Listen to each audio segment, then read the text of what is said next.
Everyone told Robert Keller he was lucky. They said it when he mentioned the letter. They said it again when he mentioned the house. They said it louder when he said it was already paid off. Robert didn't feel lucky. He felt confused. The letter had arrived on a Tuesday afternoon at his apartment in Pennsylvania, mixed in with bills and advertisements. Plain white envelope, no logos. His name typed neatly on the front. Inside was a single-page notice informing him that he had been named the beneficiary of a residential property in another state following the passing of a distant relative. Robert read it 3 times before sitting down. He knew the name mentioned in the letter, but barely. A great-aunt he had met only once as a child, decades ago, during a family gathering he barely remembered. He hadn't spoken to her since. He didn't even know she still owned property. At first, Robert assumed it was a mistake or a scam, but the letter included details: a property address in a quiet city in Missouri, a reference number, the name of a law office handling the estate. Curiosity outweighed skepticism. Robert called the number listed. A man answered calmly and professionally, introduced himself as an estate attorney, and confirmed the details without hesitation. Yes, Robert had been named in the will. Yes, the property was fully paid off. No, there were no outstanding liens. The house had been vacant for some time. Robert asked the obvious question: why him?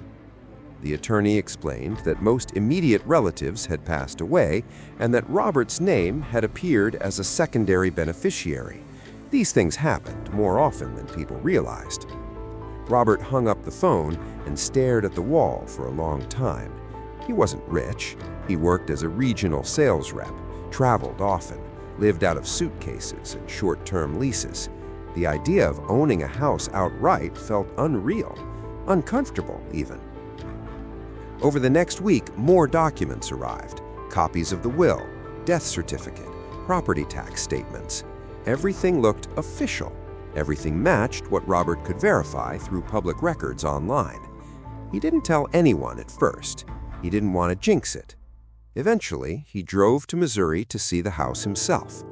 The place was older but solid, a single-family home on a quiet street. Some wear, some dust, but nothing alarming. It felt like a house that had been paused in time. Furniture covered in sheets, old photographs still hanging on walls. The air smelled stale but familiar, like a place that had once been lived in carefully. Standing there alone, Robert felt something he hadn't expected: responsibility. The attorney explained that the transfer process would take time: probate filings, title adjustments. But Robert could take possession during the process as long as he maintained the property and paid utilities. Robert agreed. He began spending weekends there, cleaning slowly, sorting through old belongings, trying to understand the life of a woman he barely remembered. He found letters, photo albums, documents dating back decades. That's when the second letter arrived. This one looked different. It claimed there was a dispute.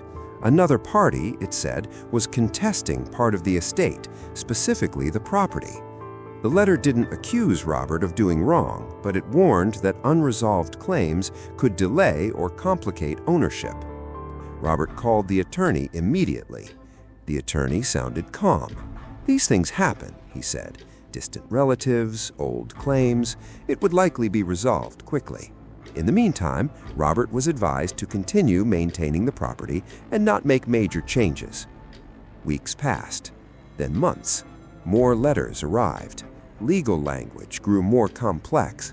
References to hearings, filings, extensions. Robert trusted the process.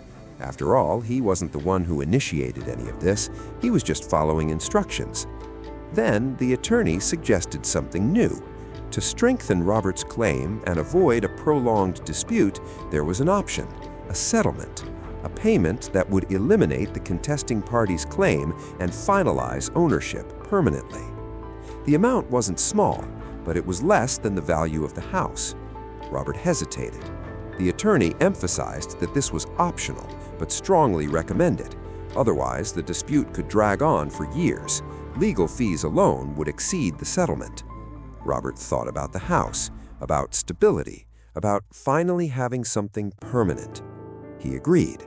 He transferred the money. The confirmation came quickly. The attorney congratulated him, said the matter was resolved.